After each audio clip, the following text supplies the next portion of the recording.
Standard 12th English Unit 3 Read 2 Stress Control Exercises.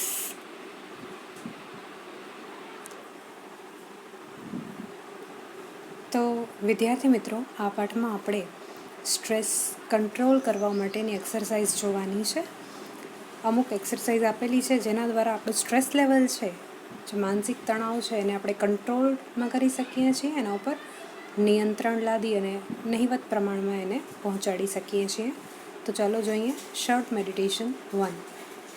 Make yourself comfortable and close your eyes. તમારી જાતને અનુકૂળ બનાવી અને આંખો બંધ કરો. Choose a word that symbolizes calmness to you, harmony, tranquility, serenity, peace, relax.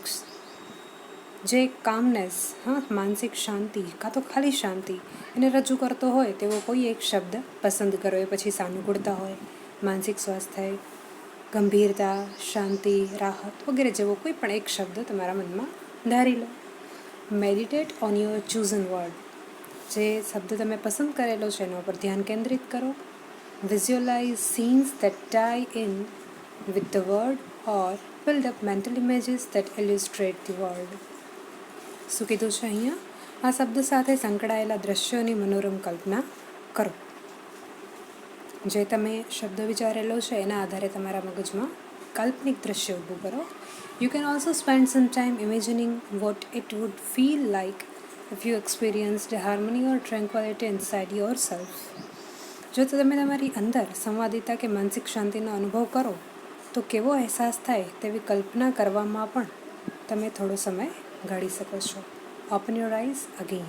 ફરીથી તમારી આંખો ખોલો. તો આ નાનકડું એક મેડિટેશન છે જેમાં શાંતિને લગતા કોઈ એક શબ્દને વિચારી અને એના ઉપર તમારી ઇમેજિનેશનના આધારે વિઝ્યુઅલાઇઝેશન કરવાનું છે અને એના આધારે શાંતિ મેળવવાનો પ્રયત્ન કરવાનો છે. તો આ હતું short meditation 1.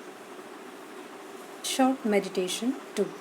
Pick a material such as dress fabric, a stone, a piece of wood or anything else that appeals to you. ડ્રેસનું કાપડ, પથ્થર, લાકડાનો ટુકડો કે ગમે તે કોઈ પણ એક પદાર્થ તમારા હાથમાં લઈ લો. With your eyes closed, explore the texture of this material. હવે અહીંયા શું કરવાનું છે? આંખો બંધ કરી એ પદાર્થની રચના જે છે એને સ્પર્શ કરી અને તપાસો. Spend at least 2 minutes doing this. આ કરવામાં તમે ઓછામાં ઓછી 2 મિનિટ તો ગાળો જ. બસ આટલું જ છે શોર્ટ મેડિટેશન 2. કોઈ પણ જાતનો એક પદાર્થ લઈ અને આંખ બંધ કરીને એને એક્સપ્લોર કરવાનું છે અને આની અંદર 2 થી 5 મિનિટ ગાળવાની છે. આનાથી શું થશે? સ્ટ્રેસ જે માઇન્ડમાં ચાલી રહ્યો છે એના ઉપર તો તમારું ધ્યાન હટી અને જે તે પદાર્થ અને એના એક્સપ્લોરેશન ઉપર તમારું માઇન્ડ છે એ કામ કરતું થઈ જશે અને પરિણામે તમારું સ્ટ્રેસ લેવલ છે એ ઘટી જશે. ત્યાર પછી છે give your brain oxygen hit. તમારા મગજને પ્રાણવાયુ આપો, ઓક્સિજન આપો. Half the problem with being stressed and unable to concentrate properly is that you don't breathe deeply enough to support your brain with sufficient oxygen. હવે અહીંયા કીધું છે કે તણાવયુક્ત રહેવા અને યોગ્ય રીતે ધ્યાન કેન્દ્રિત કરવા માટે અસમર્થ હોવાની અડધી સમસ્યા છે એ તો તમારા મગજને પૂરતા પ્રમાણમાં ઓક્સિજન નથી મળતું કેમ કે તમે ઊંડો શ્વાસ નથી લેતા એ છે. When we get stressed, જ્યારે આપણે સ્ટ્રેસ્ડ થઈએ છીએ, we tend to hold our breath or only breathe in a shallow way. જ્યારે આપણે તણાવમાં હોઈએ ત્યારે આપણા ફેફસાનો માત્ર ઉપરના ભાગનો ઉપયોગ કરીએ અને કાં તો શ્વાસ રોકી રાખવા અથવા તો ઉપર છેલ્લો શ્વાસ છે એ લેવા માટે ટેવાયેલા છીએ. Using only the top part of our lungs. જ્યારે આપણે ફેફસાનો માત્ર ઉપરનો જ ભાગ યુઝ કરીએ છીએ. In order to deepen your breathing and get oxygen all the way up into the brain again, do the following exercise for 2 minutes. હવે ઓક્સિજનને પૂરેપૂરો છેક મગજ સુધી પહોંચાડવા માટે એક ટેકનિક અહીંયા આપેલી છે જેનો મહાવરો આપણે 2 મિનિટ સુધી કર્યા કરવાનો છે. Rub both your hands together four movement to create energy. Energy ઉત્પન્ન કરવા માટે તમારા બંને હાથને ઘસો, હથેળીઓ ઘસો.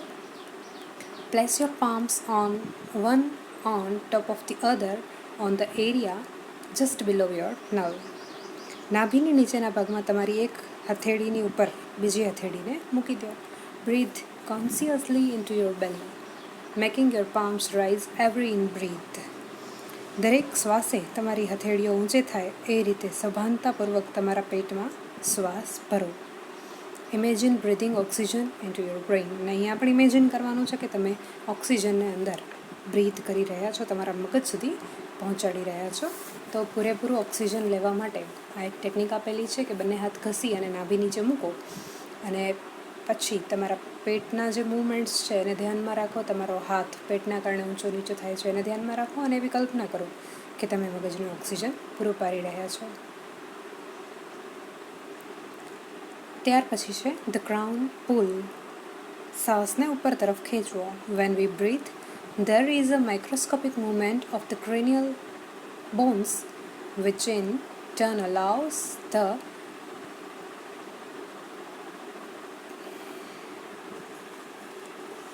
cerebrospinal fluid to move freely through the spinal column and the skull.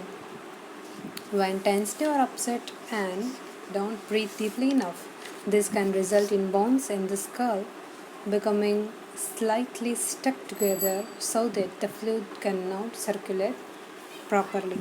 જ્યારે આપણે શ્વાસ લઈએ છીએ ત્યારે ખોપડીના હાડકામાં અતિ સૂક્ષ્મ એવી હલચલ થતી હોય છે, જેને પરિણામે કરોડ અને ખોપડીમાં મગજ તથા કરોડ માટે થતો સ્ત્રાવ છૂટથી થવા લાગે છે.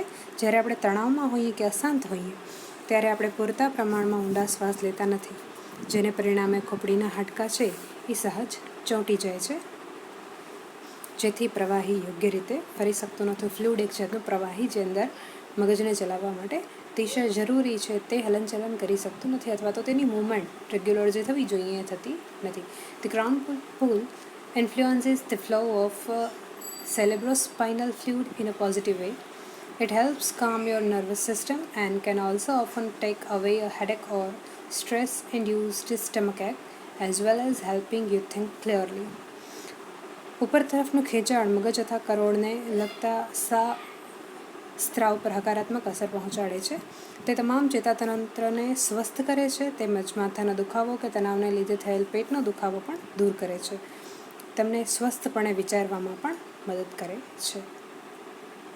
હવે આના માટે પણ સ્ટેપ્સ આપેલા છે. Place both of your hands with your fingers like combs on top of your head so that your fingers are touching your hairline at the front. તમારી ટચુકડી આંગળીઓ છે એને આગળના ભાગે વાળની કોરને અડે તે રીતે કાંસકાની જેમ ફેલાવી તમારા બંને હાથ તમારા માથાના ઉપરના ભાગે રાખો. ફર્મલી press down onto your scalp and pull your fingers away from the midline, combing outwards with each hand. તમારા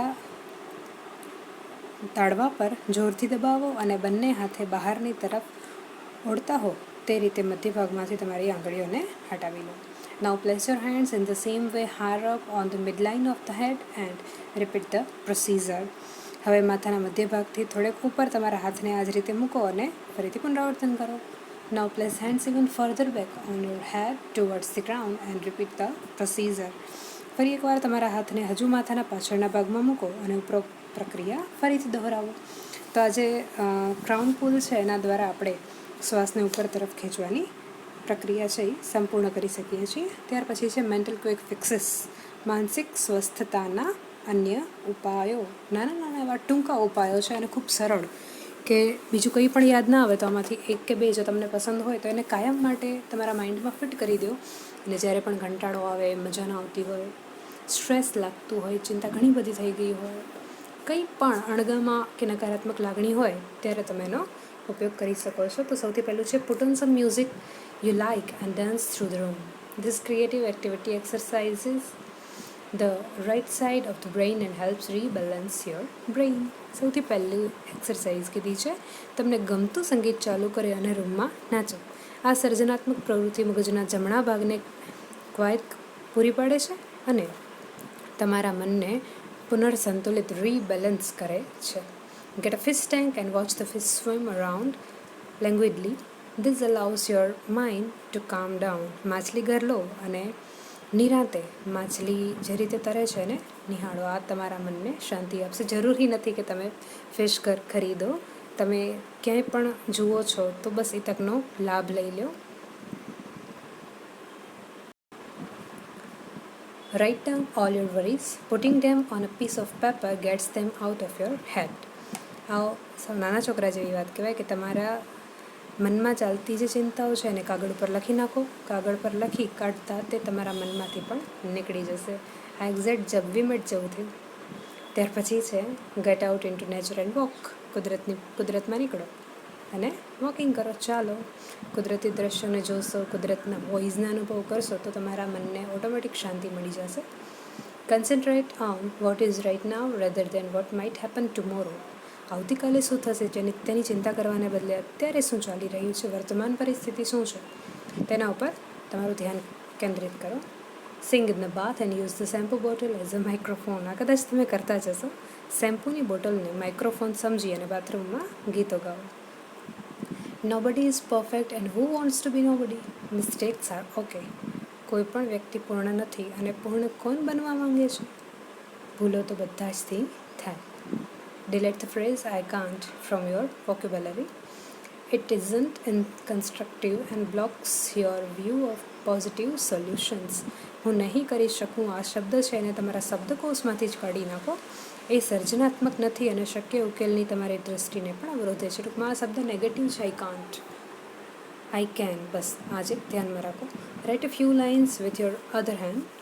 This rebalances the two hemisphere of the brain. ખૂબ જ જોરદાર અને મારી ફેવરેટ એક્સરસાઇઝ છે કે તમારા બીજા હાથથી થોડાક વાક્યો લખો. આ તમારા મગજમાં બે અર્ધભાગને પુનર્સંતુલિત કરે છે. વિશ્વાસ કરો મિત્રો, મેં અગાઉ મારા વર્ગમાં આ એક્ટિવિટી કરાવેલી છે અને ખરેખર લગભગ 80% વિદ્યાર્થીઓને આનાથી ફાયદો થયો હતો. એક્સપેક્ટ ટુ બી લકી. હા, તે મેં તમારી જાત છે એને ખૂબ જ લકી, ખૂબ જ ભાગ્યશાળી મહેસૂસ કરો. તો ઉપરના જે આ નાના નાના પોઈન્ટ્સ છે, અગાઉની 3-4 જે એક્સરસાઇઝ છે એ તો સારી જ છે, પણ આ પોઈન્ટ મારા ખ્યાલથી હું એવું માનું છું કે તમે ઝડપથી યુઝમાં લઈ શકો એવા છે. તો જ્યારે પણ તમને કંટાળો આવતો હોય કે ગમતું ન હોય તો બસ આમાંથી કોઈ એક ટ્રાય કરી અને તમારા માઇન્ડને ફ્રેશ કરી દો, તમારા મનને પ્રફુલ્લિત કરી દો. આ સાથે જ અહીંયા આપણું આ લેક્ચર પૂરું થાય છે. Good bye.